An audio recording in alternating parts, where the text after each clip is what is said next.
دو جملے آپ نے فرمائے کہ مقابلہ جس وقت یزید کو برجمان کیا جا رہا تھا خلافت اور ملوکیت کے درمیان نہیں تھا بلکہ انتشار اور ملوکیت کے درمیان تھا، اور اس معاملے میں سیدنا امیر معاویہ کا جو اسوہ ہے وہ ایک امت کے محسن کی صورت میں سامنے آتا ہے.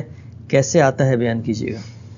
میں نے پہلی بار یہ عرض کی تھی کہ صحابہ کرام کو جو مسئلہ پیش آیا اس میں انہوں نے ہمارے لیے یہ نمونہ قائم کیا کہ ایک تو مثالی صورتحال ہے، یعنی امرہم شورا بینہم کے اصول پر ایک نظم موجود ہے، اس کے مطابق حکومت قائم ہوئی ہے، لیکن اگر اس سے ہٹ کر تلوار فیصلہ کن ہوئی ہے، کسی شخص نے اپنا استیلا اور تغلب قائم کر لیا ہے، تو اب کیا کیا جائے؟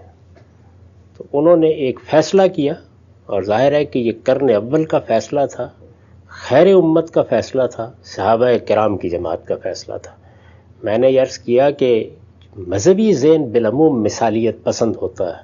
اس طرح کی صورتحال جو عملی طور پر مختلف چیزوں کا تقاضا کر رہی ہو، اس سے کیسے نمٹا جائے، انہوں نے اس میں ہمیں یہ تعلیم دی. اس پر میں تفصیل کے ساتھ گفتگو کر چکا ہوں.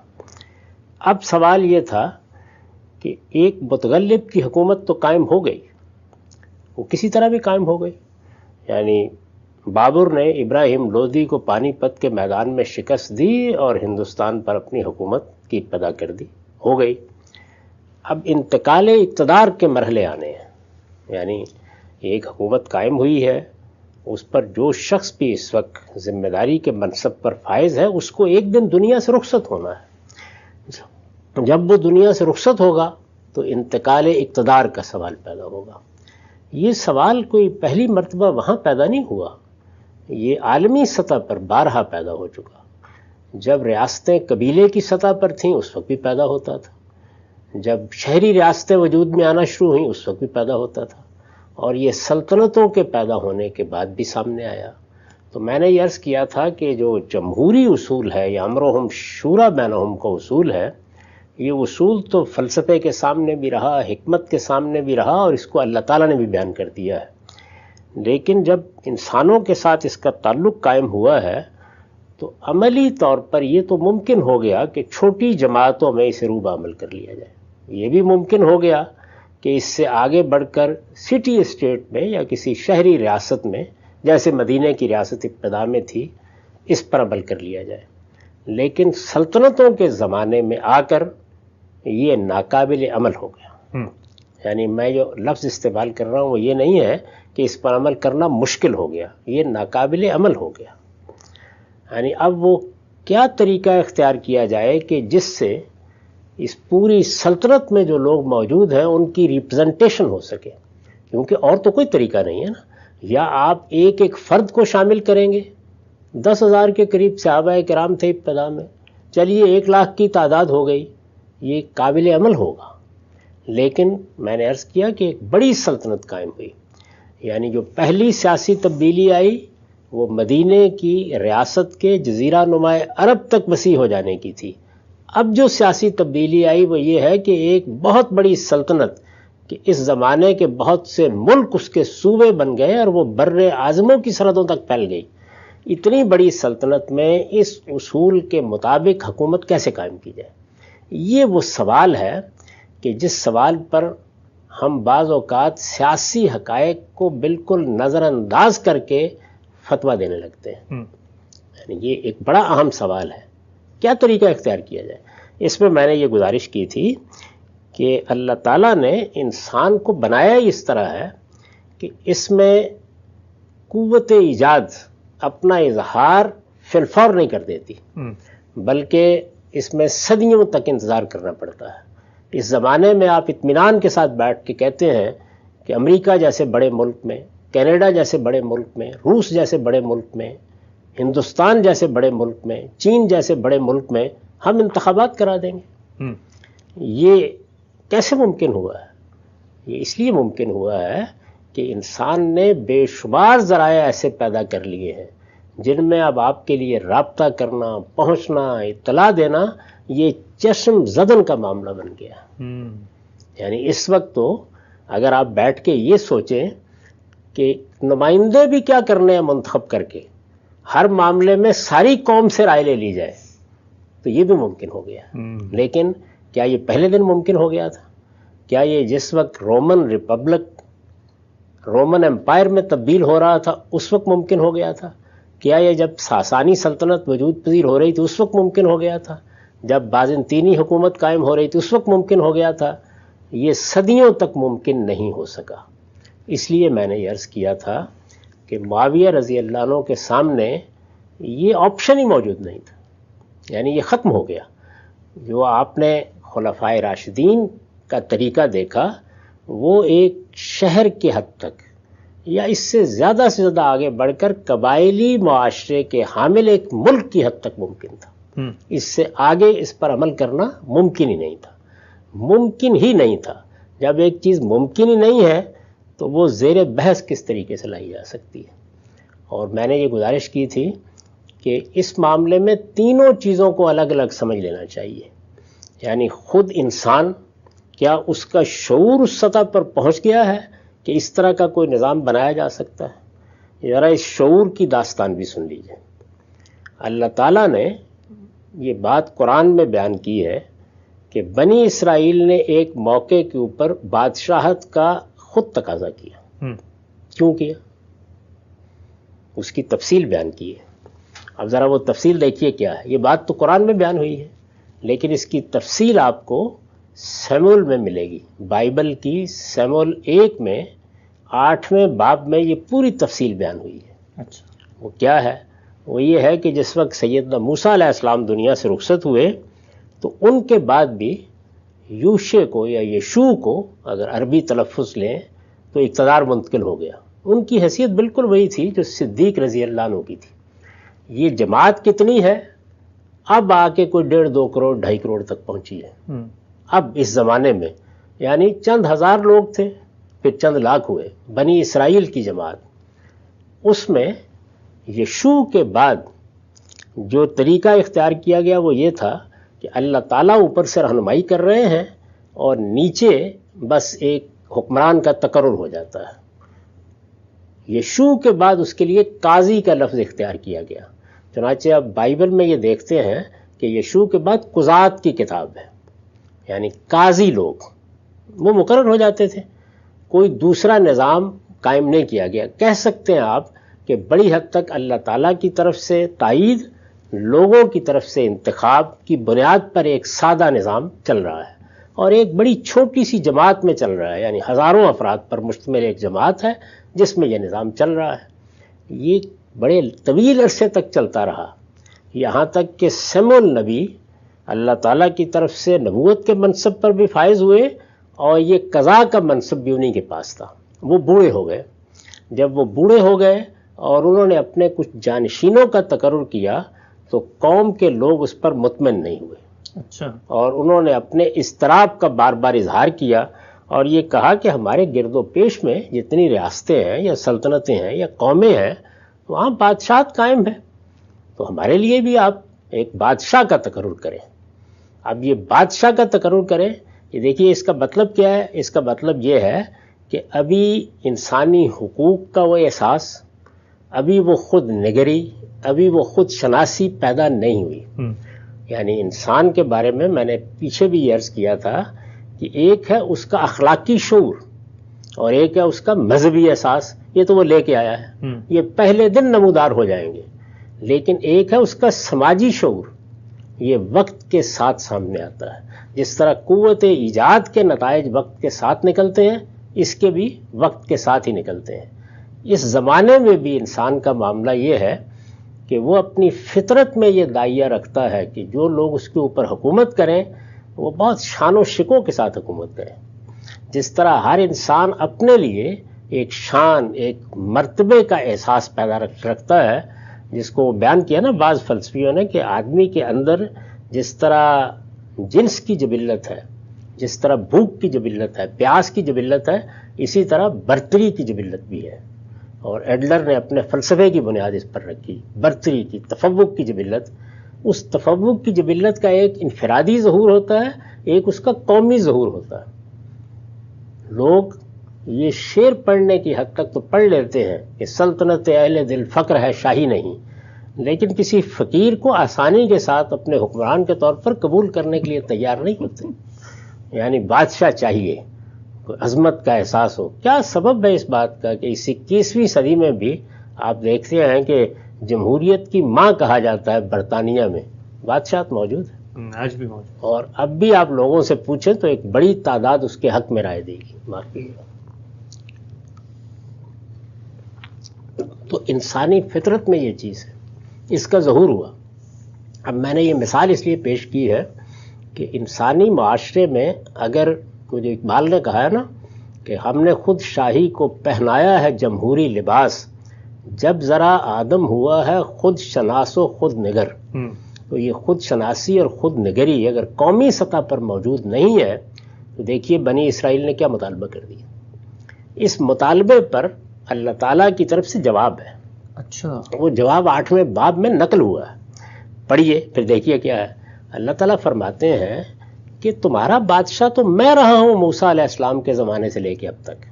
اچھا، میری طرف سے معاملات دیکھے جاتے رہے ہیں. تم بادشاہ چاہتے ہو، وہ تمہیں اپنے دربار میں بلائے گا، وہ تمہارے نوجوانوں سے بیگار لے گا، وہ تمہاری لڑکیوں سے خدمت لے گا اور انہیں کنیزیں بنائے گا. تو یہ چاہتے ہو تم، یہ پیش نظر ہے تمہارے. یعنی ملوکیت کے جتنے بھی پہلو ہو سکتے ہیں وہ سب کے سب اس میں بیان کیے ہیں سیموئل نبی نے اللہ تعالیٰ کی طرف سے. یہ سارے بیان کرنے کے بعد بھی بنی اسرائیل نے کیا کہا؟ ہمیں بادشاہ چاہیے. قرآن نے اس کو نقل کیا واقعے کو، ہمیں بادشاہ چاہیے. انہوں نے اپنے پیغمبر سے یہ تقاضا کیا. اللہ تعالیٰ نے فرمایا ٹھیک. یہ اللہ تعالیٰ نے جو فرمایا ٹھیک ہے، یہ کیا چیز ہے؟ یعنی اس سے یہ واضح ہو گیا کہ ایک بڑی چھوٹی سی جماعت میں بھی ابھی وہ سماجی شعور نہیں پیدا ہوا، وہ سیاسی شعور نہیں پیدا ہوا کہ اس کے ہاں ایک جمہوری نظام وہاں ممکن تھا. ایک چھوٹی جماعت میں، ایک سٹی سٹیٹ میں، ایک شہری ریاست میں ممکن تھا، لیکن ممکن ہوتے ہوئے بھی یہ لوگ اس کے لیے تیار نہیں ہوئے. آپ ذرا تصور کیجئے کہ اس کے بعد پھر اللہ تعالیٰ نے اپنی پوری اسکیم میں کیا تبدیلی کی.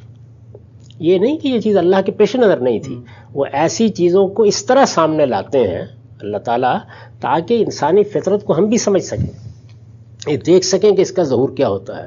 وہ ایک حکم دے دیتے، لیکن انہوں نے فرمایا کہ بہت اچھی بات ہے، ہم یہ مطالبہ مان رہے ہیں.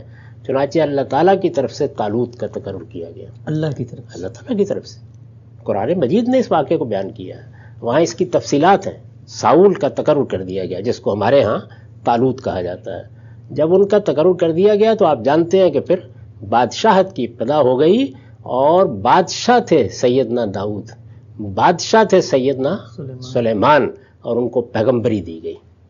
یعنی یہ وہ تعلق ہے. امرہم شورا بینہم اس وقت بھی صحیح اصول تھا. اللہ تعالیٰ نے اس وقت بھی اس کی ابتدا ایسے ہی کی تھی. اور آپ جانتے ہیں یہ مدت کتنی تھی؟ سیدنا موسیٰ علیہ السلام کے بعد کم و بیش 500 سال. اچھا، یہ 1000 قبل مسیح میں سیموئیل نبی ہوئے ہیں. تو اس وقت پھر یہ تبدیلی کی گئی اور اس بات کو قبول کر لیا گیا کہ بنی اسرائیل جو خدا کی جماعت ہے، جس کا انتخاب آسمان سے کیا گیا ہے، جس کے لیے مملکت بھی اللہ تعالیٰ نے خود منتخب کی ہے اور یہ کہا ہے کہ یہ الارض المقدسہ ہے، وہاں اب بادشاہت ہوگی. زمانہ، حالات، انسانی تمدن، انسان کی خود شناسی، خود نگری کس درجے میں ہے، اور پھر یہ کہ تمدنی تقاضوں کے لحاظ سے کیا چیز ممکن ہے، یہ سب دیکھنا ہوگا. تو سلطنتوں کا زمانہ جب آیا ہے، خواہ وہ آپ رومن امپائر کی تاریخ پڑھیں یا بازنطینی سلطنت کی تاریخ پڑھیں، سلطنت کا زمانہ جب بھی آیا ہے تو اس کے سوا کوئی چارہ نہیں رہا کہ اب استبدادی یا آمرانہ نظم کو قبول کر لیا جائے. میں پھر عرض کروں گا کہ یہاں سوال یہ نہیں ہے کہ آئیڈیل طریقہ کیا ہے، مثالی طریقہ کیا ہے، کیا چیز زیادہ بہتر ہے، کیا چیز پسندیدہ ہے. وہ امرہم شورا بینہم ہی ہے اور قیامت تک وہی رہے گا. لیکن تمدن کہاں کھڑا ہے، انسانی سماج کہاں کھڑا ہے، سماجی اور سیاسی شعور کس مقام پر ہے، اس کا لحاظ رکھتے ہوئے آپ مشروع کے بجائے مرجو صورت کو قبول کریں گے. اور یہی ہونا چاہیے، ایسا ہی کرنا چاہیے. یہ اصل میں وہ مطابقت ہے جو آپ اصول میں، نظریات میں، خاص طور پر سیاسی اور معاشی امور سے متعلق پیدا کرتے ہیں. یہ اللہ کا بنایا ہوا قانون ہے.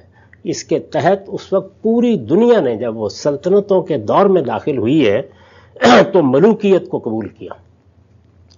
موجودہ زمانے میں یہ جو استبداد ہے یا آمریت ہے، ظاہر ہے کہ جمہوریت کے مقابلے میں یہی ہوگی. استبداد اور آمریت میں بعض نئی صورتیں اختیار کرنی ہیں. ایک نظر ان کے اوپر بھی ڈال لیں. ملوکیت تو بہت پرانی ہے اور اس وقت بھی ہمارے ہاں سعودی عرب میں موجود ہے، بلکہ جزیرہ نما عرب میں جتنی دوسری ریاستیں قائم ہیں ان میں بھی ملوکیت ہی کے طریقے پر حکومت کا نظم چلایا جا رہا ہے. یہ اب بھی موجود ہے، اسی طرح موجود ہے. یہ بہت پرانا طریقہ ہے. موجودہ زمانے میں کیا ہوا ہے، جب بہت منظم فوجیں وجود میں آ گئی ہیں تو آپ نے یہ دیکھا کہ وہ بھی کبھی کبھی شب خون مارتی ہیں اور اپنی قوموں کو فتح کر لیتی ہیں. یہ ہوا. یہ سب سے بدترین صورت ہے، یعنی آمریت کی یا استبدادی حکومت کی، اس لیے کہ اس میں اخلاقی اصول بھی پامال ہوتے ہیں اور اس کے ساتھ ایسے لوگ حکومت کرنے کے لیے آ جاتے ہیں کہ جن کا نہ اس کا کوئی تجربہ ہوتا ہے نہ پس منظر ہوتا ہے، اور پھر وہ ہر قدر کو پامال کرتے چلے جاتے ہیں. دو صورتیں اور بھی پیدا ہوئی ہیں. ایک یہ ہے کہ ایک پارٹی کو منظم کر لیا جائے. موجودہ زمانے میں چونکہ سیاسی جماعتیں بھی پیدا ہو گئیں، یعنی قبائلی نظم کے بجائے سیاسی جماعتیں وجود میں آ گئیں، تو ایک ایسی پارٹی پیدا کر لی جائے کہ جو اقتدار سنبھالے. گویا ایک نوعیت کی ایرسٹوکریسی. افلاطون نے خواب دیکھا تھا کہ حکومت فلسفیوں کے پاس ہونی چاہیے. اس کا خیال یہ تھا کہ یہ کیسے ہو سکتا ہے کہ ہر آدمی کو آپ یہ حیثیت دے دیں. وہ جو اقبال نے کہا ہے نا کہ جمہوریت ایک طرز حکومت ہے کہ جس میں بندوں کو گنا کرتے ہیں، تولا نہیں کرتے. تو اس کا بھی خیال یہی تھا کہ ایک فلاسفر کنگ ہونا چاہیے، یعنی عالم فاضل، یہ جاننے والا کہ اقدار کیا ہے، یہ جاننے والا کہ عدل کیا ہے، ایسا کوئی شخص ہونا چاہیے. انسان اس کا خواب دیکھتا رہا ہے. اس کو اصطلاح میں ایرسٹوکریسی کہا جاتا ہے. تو ایک نوعیت کی ایرسٹوکریسی ظاہر ہے ایک پارٹی کی حکومت میں وجود میں آ جاتی ہے.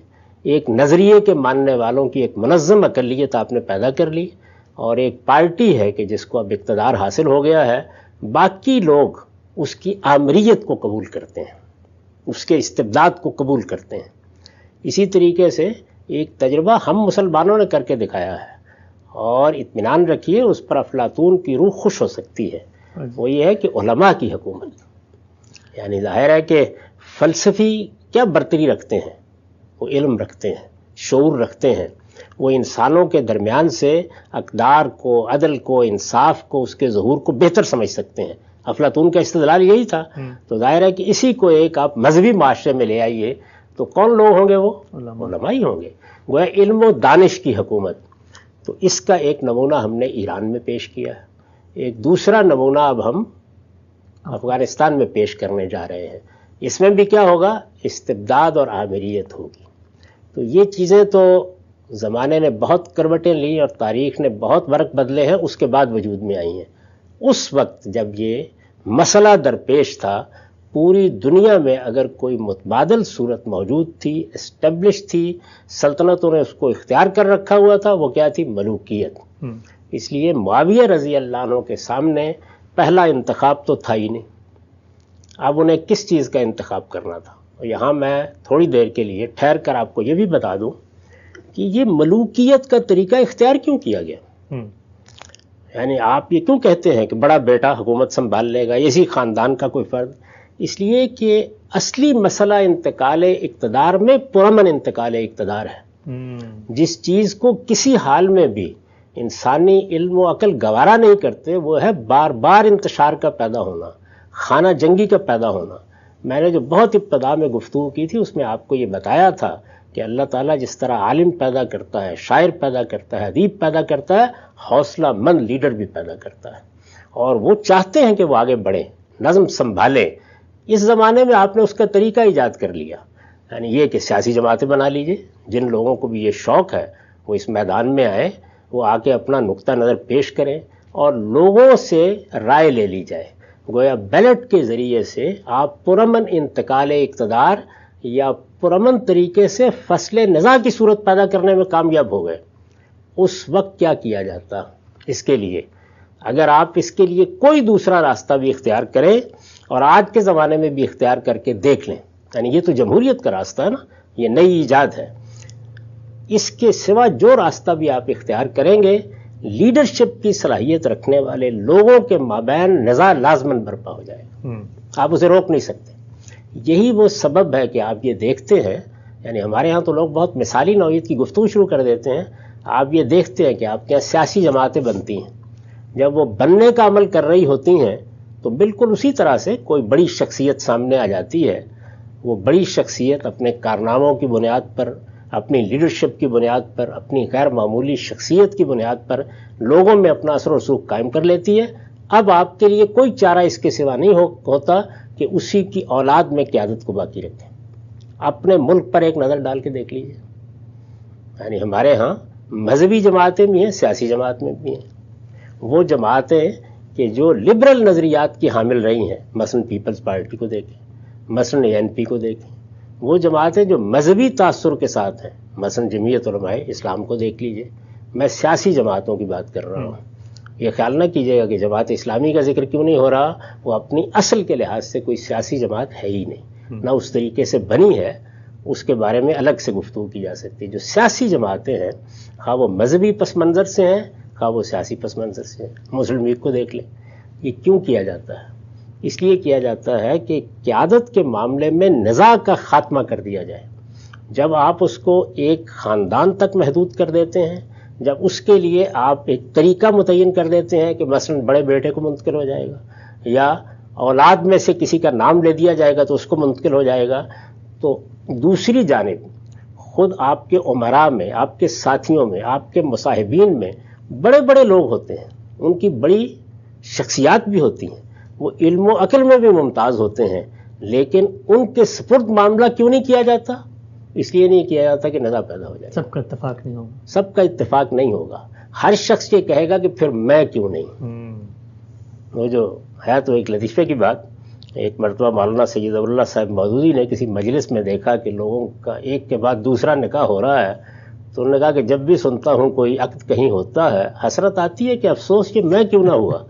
لیڈر لوگ بھی کہتے ہیں کہ میں کیوں نہ ہوا. تو یہ چیز پیدا ہو جاتی ہے. اس کا فیصلہ کیسے کیا جائے؟ تو جمہوری روایات جہاں پختہ ہو جاتی ہیں، جہاں قومی شعور بہتر ہو جاتا ہے، جہاں قومی شعور اس درجے میں پہنچ جاتا ہے کہ آپ اطمینان کے ساتھ یہ کہہ سکتے ہیں کہ وہ لوگ جن کو ہم نے ایک فوج کی صورت میں منظم کیا، خود اسلحہ دیا ہے، وہ اپنی توپ اور اپنی تلوار اور اپنی بندوق لے کر حکومت پر قبضہ نہیں کریں گے. جب اس درجے میں شعور پہنچ جاتا ہے تو ان ملکوں میں سیاسی جماعتوں میں بھی یہ تبدیلی آ جاتی ہے. جب یہ چیز نہیں ہوتی تو آپ دیکھتے ہیں کہ نتیجہ کیا نکلتا ہے. انہی خاندانوں میں قیادت کو محدود رکھنا پڑتا ہے، یہاں تک کہ وہ لوگ جن کے بال سیاست میں سفید ہو چکے ہوتے ہیں، جو ایک لمبے عرصے تک لیڈرشپ کے ساتھ جدوجہد کر چکے ہوتے ہیں، جو عالم فاضل ہوتے ہیں، وہ بھی اس بات کو قبول کرنے کے لیے تیار ہو جاتے ہیں کہ اچھا اگر 10-20 سال یا 24 سال یا 20 سال کی کوئی لڑکی یا لڑکا بھی ہے تو اسی کی قیادت تسلیم کر لی جائے. اور دیکھیں کہ وہاں بھی تلوار نہیں نکلتی، بلکہ یہ مجبوری ہے جس کے تحت آپ ملوکیت کے اس اصول کو تسلیم کرتے ہیں. تو دنیا نے جس وقت وہ اس منزل پر پہنچ گئی کہ اب بڑی سلطنتیں قائم ہوں گی، تو میں نے عرض کیا کہ جمہوریت کا امکان ہی نہیں تھا. اس لیے بھی نہیں تھا کہ قومی شعور، سیاسی شعور، سماجی شعور اس درجے تک پہنچا نہیں تھا.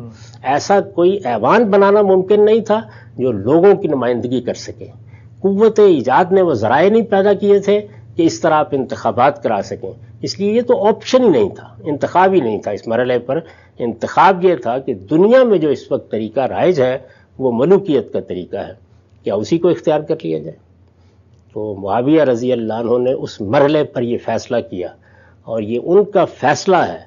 اور میں یہ عرض کرتا ہوں کہ تدبیر اور سیاست میں یہ کوئی آسان فیصلہ نہیں تھا. پیچھے امرہم شورا بینہم کی روایت، لوگ کیا کہیں گے، ایک مشروع طریقے کو چھوڑ کر مرجوع طریقہ اختیار کیا جا رہا ہے، لیکن جو تدبیر اور سیاست کی گہرائی ہے اس کو سمجھنے والی شخصیت نے یہ فیصلہ کیا، اور اس طرح مسلمانوں کی اس سلطنت کو بچا لیا جس پر آج آپ افتخار کا اظہار کرتے ہیں.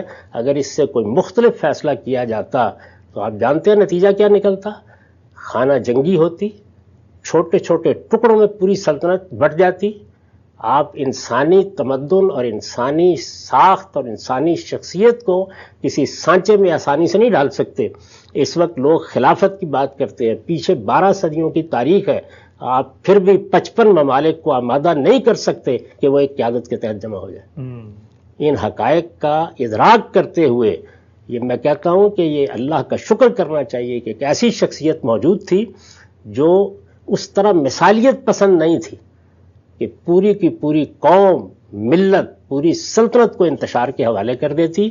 انہوں نے یہ فیصلہ کیا اور یہ فیصلہ بالکل ٹھیک تاریخی عوامل کے تحت کیا۔ یہ تاریخ کا جبر تھا، اس کے پیچھے کوئی برے محرکات نہیں۔